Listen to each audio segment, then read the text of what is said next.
एक ऊँट और एक सियार में मित्रता थी। वे दोनों अपना भोजन करने के लिए एक नदी के दूसरे पार जाया करते थे।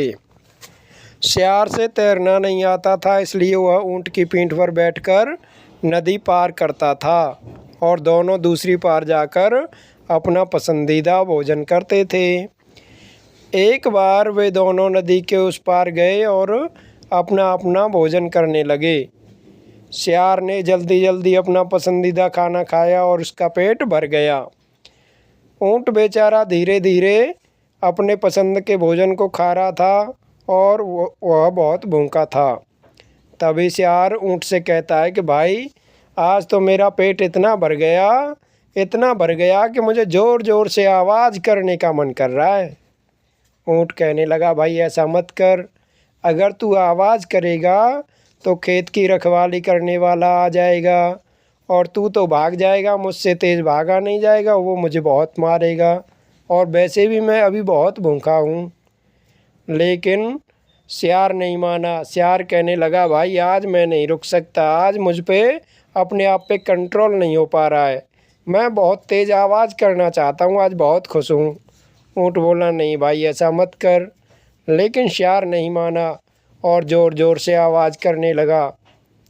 सियार की आवाज़ करने के कारण जो खेत की रखवाली कर रहे थे वो आ गए और उनको देखकर सियार तो भाग गया, लेकिन ऊँट की बहुत ज़्यादा पिटाई हुई। ऊँट पिटता पिटता नदी के पास आया और देखा कि सियार उसका इंतज़ार कर रहा है। तो सियार कहने लगा, भाई ऊँट अब मुझे बिठा अपनी पीठ पर और नदी पार करवा, चलते हैं अब। ऊँट अपने मन में बहुत ही गुस्सा खाए हुए था, उसे सियार से बदला लेना था, इसलिए ऊँट ने कहा, चल भाई ठीक है, बैठ जा, आजा मेरी पीठ पर बैठ। और उसे पीठ पर बिठा लिया और बीच नदी में जाकर ऊँट कहने लगा, भाई आज तो मेरा मन कर रहा है कि आज मैं इस नदी में डुबकियाँ लगाऊं।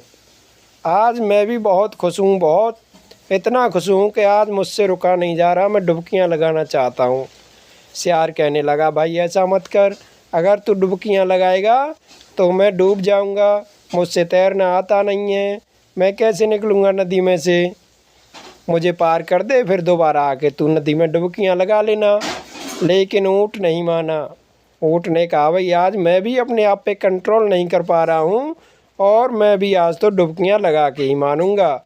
और ऊँट ने जैसे ही डुबकी लगाई, सियार उसकी पीठ पर से गिर गया और तैरना न जानने के कारण पानी में डूब गया और मर गया। ऊँट पानी में से निकलकर अपने रास्ते चला गया। कहानी से यह शिक्षा मिलती है कि हमें अधिक लालची और स्वार्थी नहीं होना चाहिए, क्योंकि अधिक लालच और स्वार्थ एक दिन हमें बहुत बड़ा धोखा दे सकता है। और हमें अपने मित्रों के साथ कभी छल कपट नहीं करना चाहिए, क्योंकि हम जैसा किसी दूसरे के साथ व्यवहार करते हैं, हमें भी कभी न कभी वैसा ही व्यवहार अपनी ज़िंदगी में झेलने को मिलता है। जय श्री राम।